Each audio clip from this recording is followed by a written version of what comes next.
Today is gonna be the day that they're gonna throw it back to you. Bienvenue sur What's Mojo. Aujourd'hui, nous faisons le point sur les moments exacts où des groupes ont décidé de mettre fin à leurs activités. Killing me softly with this song, killing me softly. Numéro 10, Jane's Addiction. Coming down the mountain. Ces provocateurs du rock alternatif de Los Angeles ont rompu et se sont reformés quelques fois depuis leur début en 1985. Cependant, une altercation sur scène en 2024 pourrait bien avoir définitivement coulé le groupe. La tournée de 2024 était la première depuis 2010 à réunir la formation originale composée du chanteur Perry Farrell, du guitariste Dave Navarro, du bassiste Eric Avery et du batteur Stephen Perkins. Everybody has their own opinion. Everybody has their own opinion.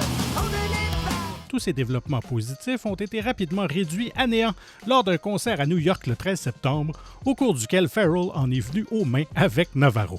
Le frontman s'est excusé, mais le mal était fait. Le groupe a décidé d'annuler le reste de la tournée. Kiss you now, honey.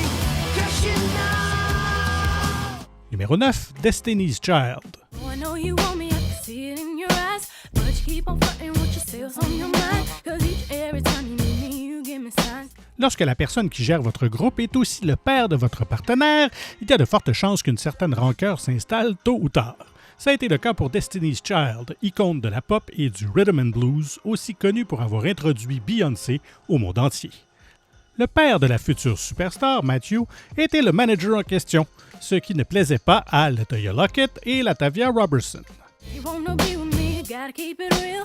Tell me what's going on, tell me how you feel. Boy, I know you want me just as much as I want you. Luckett et Robertson ont toutes deux été renvoyées de manière humiliante. Bien qu'elles avaient enregistré des voix pour Say My Name, le clip a été diffusé en avant-première en février 2000 avec leur remplaçant et précédé d'une annonce de Beyoncé selon laquelle Luckett et Robertson avaient quitté le groupe. Say my name, say my name is around you. Baby, I love you. One day. Numéro 8, The Everly Brothers. Whenever I want you, all I have to do is dream. Don et Phil Everly ont été parmi les plus grandes stars des années 50. Le duo a enchaîné les succès et s'est distingué par ses harmonies sublimes ainsi que par sa fusion novatrice de la musique country et du rock. Cependant, des conflits interpersonnels, des différends avec leur maison de disques et une popularité déclinante à l'aube des années 60 ont contribué à une période extrêmement difficile pour le groupe. I can make you mine, taste your lips of wine. Les Everly Brothers ont annoncé leur dissolution en 1973. Lors de leur dernier concert, Phil Everly a détruit sa guitare et a quitté la scène. Don Everly s'est produit sans son frère le soir suivant et a déclaré, le cœur brisé, que les Everly Brothers étaient morts il y a 10 ans. Only trouble is, gee whiz. Numéro 7, New Order.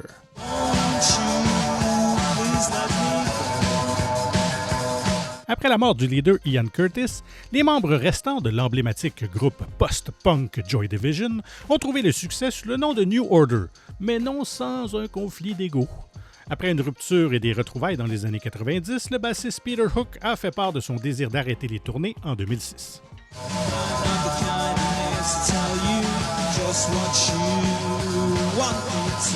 La suite est un peu plus obscure. En 2007, Hook a déclaré que lui et le leader Bernard Summer n'étaient plus en bons termes. Suite à cela, la représentation du groupe a annoncé que Peter Hook peut quitter le groupe, mais cela ne signifie pas la fin de New Order.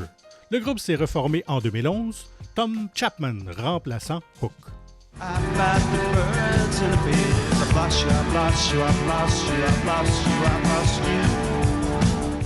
Numéro 6, The Smiths.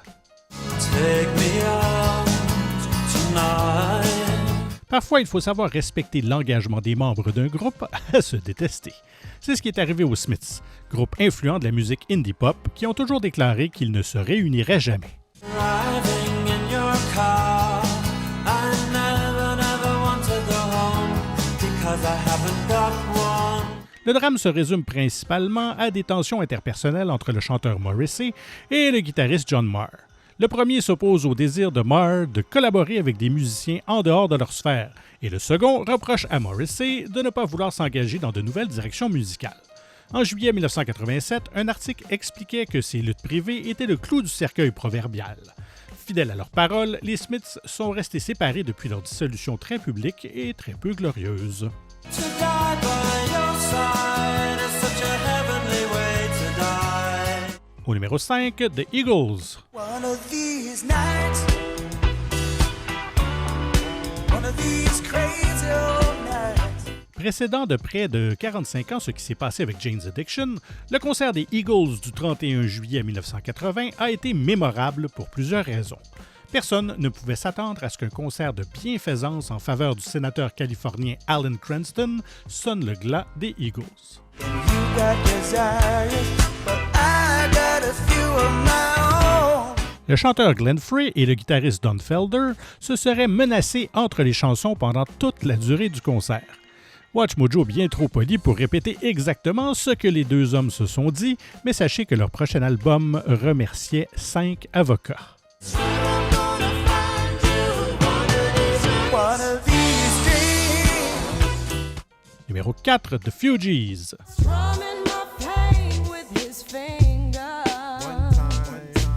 Groupe hip-hop acclamé par la critique et apprécié dans le monde entier, les Fugees étaient réputés pour leurs lyrismes astucieux ainsi que pour leur incorporation de plusieurs genres musicaux différents.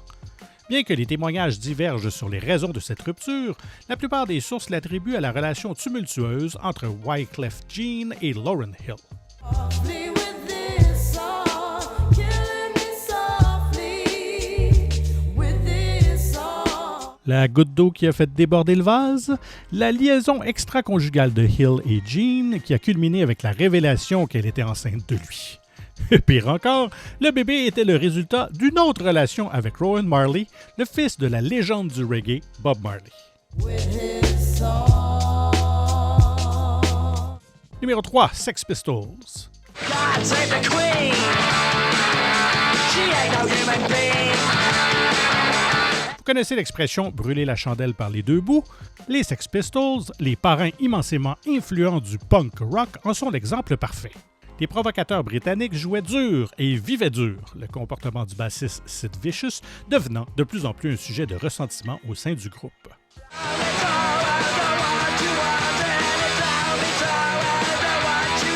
La tension a atteint un point d'ébullition lors de la tournée américaine du groupe en 1978.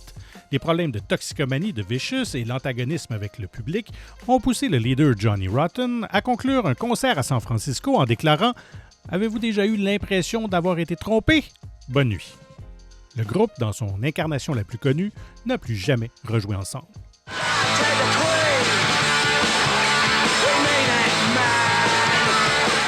Notre numéro 2, Guns N' Roses.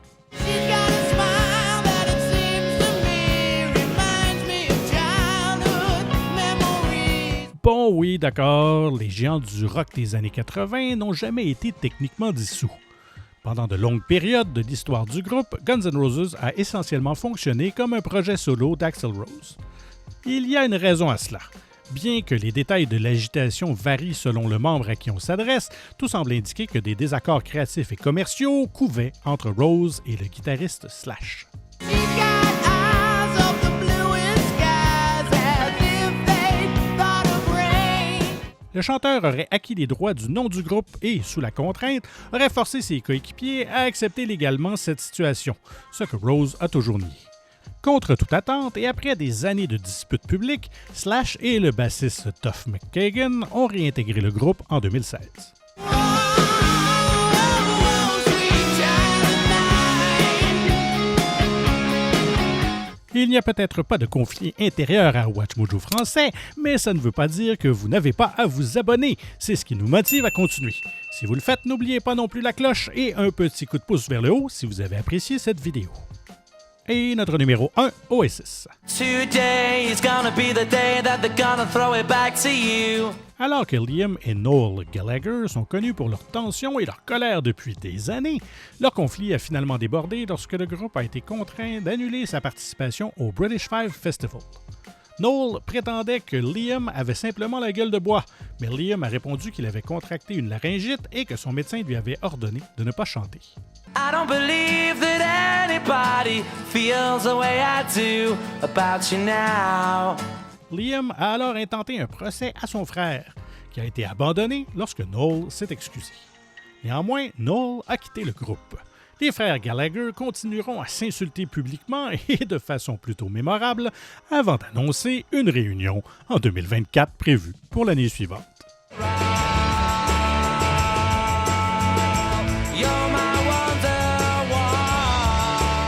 Avons-nous raté des moments qui ont détruit certains groupes?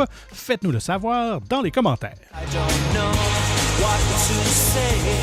You don't care anyway. Vous avez aimé cette vidéo? N'hésitez surtout pas à regarder une autre de nos excellentes et nombreuses productions. Merci et à très bientôt.